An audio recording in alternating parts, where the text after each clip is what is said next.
Sir मैं ये कहना चाह रहा हूं सर, आज सरकार के चिंता ऐसा है कि इन लोगों का कुर्सी बचाने का चिंता है, ना रुपए गिरने का रोकने के लिए कोई चिंता नहीं है, कोई एक्शन प्लान लिए।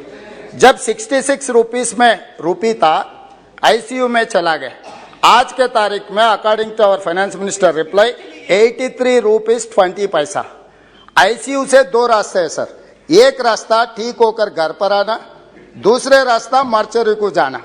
तो ये 83 रुपीस 20 पैसा अगर रुपए का वैल्यू था डॉलर के, तो हम सीधा सीधा मार्चरी में चला जा रहा है। इसीलिए मैं ये पूछना चाह रहा हूं हमारे फाइनेंस मिनिस्टर से, अगर आईसीयू से घर लाने के लिए कोई एक्शन प्लान है क्या? वो उसके मेरा और नरेंद्र मोदी जी का एक ही सवाल है, कब घर पे लाएगा? और मेरा दूसरा, madam one more question, supplementary sir supplementary दूंगा आपको।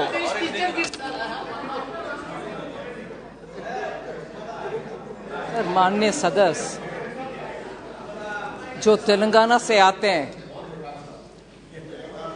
उनकी हिंदी कमजोर बोल रहे हैं, मेरा हिंदी भी कमजोर है, फिर भी कमजोर हिंदी को कमजोर हिंदी में जवाब दे रही हूं सर।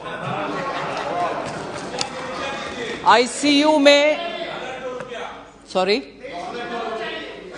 आप बेटे बेटे किसी व्यक्ति का जवाब मत दो। सर माननीय प्रधानमंत्री जी जब मुख्यमंत्री थे उनका उस बयान को उठा करके अभी पूछ रहे हैं, बहुत सही है सर, पूछना आवश्यक है। नहीं, ये तो मैं तय करूंगा मंत्री जी, आप नहीं तय करोगे क्या पूछना है सर। इस तरीके का पूछने का जवाब उसको पूछना नहीं पूछना है तो मैं तय करूंगा। वो सही बात है सर। हाँ, मगर अगर वो कोटेशन के साथ उस जमाने के इकोनॉमी के बाकी सब इंडिकेटर्स को भी याद दिलाते, आईसीयू इकोनॉमी पूरे आईसीयू में थे, पूरे इकोनॉमी आईसीयू में थे सर। विपक्ष के नेता बैठकर सुनना चाहिए सर। सर जब तक वो खड़े हैं मैं भी खड़े रहूंगी, मगर जवाब पूरे देने का मौका उनका रिकॉर्ड में नहीं हो रहा, आपका रिकॉर्ड में हो रहा है।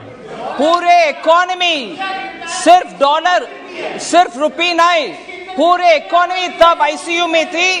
पूरे दुनिया भारत को फ्रेजाइल 5 में रखा गया था और उस समय हमारे फॉरेन एक्सचेंज रिजर्व बिल्कुल नीचे था। बहुत सारे लोगों को इसमें दिक्कत है सर। आज पैंडेमिक हो, उसके बाद भी रशिया यूक्रेन वॉर हो, उसके बाद भी हमारे इकोनॉमी फास्टेस्ट ग्रोइंग इकोनॉमी है। और मैं आज भी कह रही हूं, रुपया के विषय कितने लोग को अंदर से ऐसे जलन हो रही है। प्लीज बैठिए, आप बैठिए। माननीय सदस्य प्लीज, आपके मेंबर का जवाब नहीं सुनना है आपको। अगर आप आपके मेंबर का जवाब नहीं सुनो, मैं आगे क्रॉस बुला दूंगा। प्लीज आप सर, इस सदन में दुख की बात है कि हमारे सदस्यगण भी हमारे विदेश में अगर हमारे दुश्मन कोई है, उन जैसे अगर हमारी इकोनॉमी अच्छा चलता है और अच्छे फास्टेस्ट ग्रोइंग इकोनॉमी है, फिर भी उसके ऊपर जलन से बात करने वाले लोग इधर है, वो दुख की बात है। क्योंकि जब देश अच्छा आगे बढ़ रहा है, सब उसमें गर्व लेना चाहिए, ना कि मजाक उड़ाना। ये मजाक उड़ाने की बात है सर। फास्टेस्ट ग्रोइंग इकोनॉमी और डॉलर, पूरे डॉलर विदेश में स्ट्रांग हो रही है। सिर्फ इकोनॉमी भारत का उसके खिलाफ खड़े हो रहे हैं, उसको आनंद लेना चाहिए, ना कि ऐसे मजाक की बात। शर्म होना चाहिए सर। Please supplementary. माननीय सदस्य, आपको कोई तकलीफ है क्या?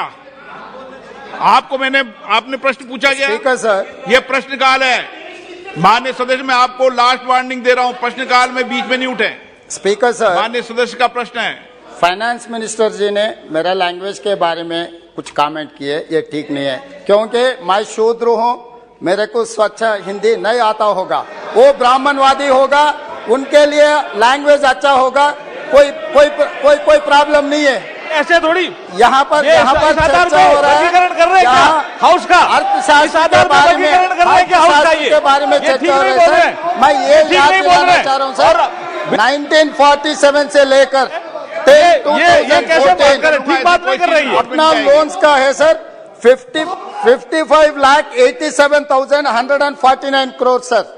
8 साल में नरेंद्र मोदी जी सरकार ने इतना बारोइंग किए 18,744 करोड़। तो ये सरकार ने 67 इयर्स जितने भी सरकार आए थे सब लोग मिलकर 55 लाख करोड़ बारोइंग किए। तो ये नरेंद्र मोदी जी सरकार ने 80 लाख प्लस करोड़ बारोइंग के हर साल 10 लाख करोड़ रुपए आप उधार मांगकर जी रहा है। इस देश को पूरा सर्वनाश सत्यानाश कर दिया ये सरकार। इसीलिए मैं ये पूछना चाह रहा हूं सर ये सरकार से, अगर रुपए ताकत करना है तो आप foreign investor foreign institutional investors को देखना है। इसमें आपका एक्शन प्लान क्या है?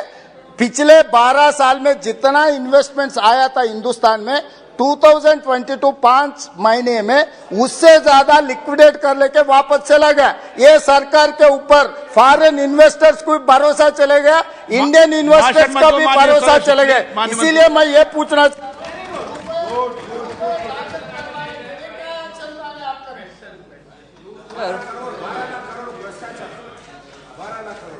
Sir, this question started with हाँ ले लिया।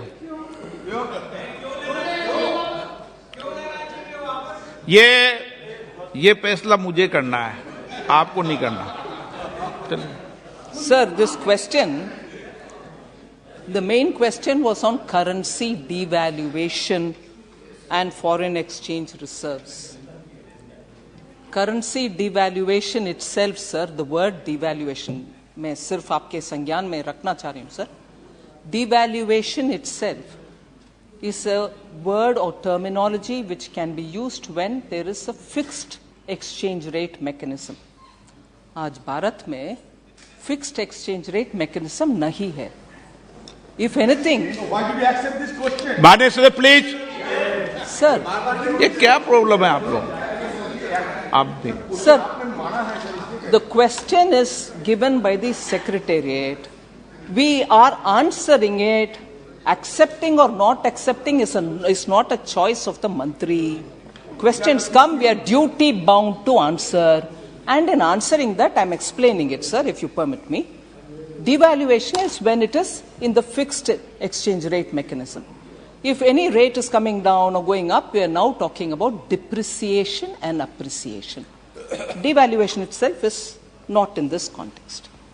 One. Second, I have explained very clearly that the currency, particularly Indian rupee versus dollar, is because I've said this and I know it has become a good fodder for all those who want to play around in the social media creating memes. Oh, Indian, like the way people make fun of me because I don't eat onions. I do take care of onion eating people, but still that is, that's all that they can contribute to the debate. Sir, my answer cannot, आप guide करेंगे sir मुझे जब my answer is not right. When yes, many things are not relevant which are being raised, but I will answer. You can always stop me, sir, when I'm wrong. So, Indian rupee has been strong against every currency. And that is proved, and I can read the records. As regards just the US dollar, because of the policies adopted by the US Fed, is getting stronger and stronger. That has been explained. Now, as regards the foreign exchange reserve, Reserve Bank has used foreign exchange reserve that it has to intervene in the market only to make sure that the dollar and rupee fluctuation doesn't go too much. In the sense, volatility of that kind of a fluctuation becoming too much can lead to very many different consequences. So foreign exchange reserve to some extent was used by the Reserve Bank. But today you find in the last couple of weeks more reserves, the reserve going up, it's increasing because of the flow of FDIs and FIIs. Now, each one of us can always prefer one over the other. FDI better than FII, FII better than FPI. All this can happen, but that is left to the wisdom of the market. But the fact remains that our reserves are also going up. Isliye, at this time to talk that foreign exchange, the rupee depreciation, or reserves coming down, or FDIs, people are running away, no investor wants, that's absolutely not proven by data.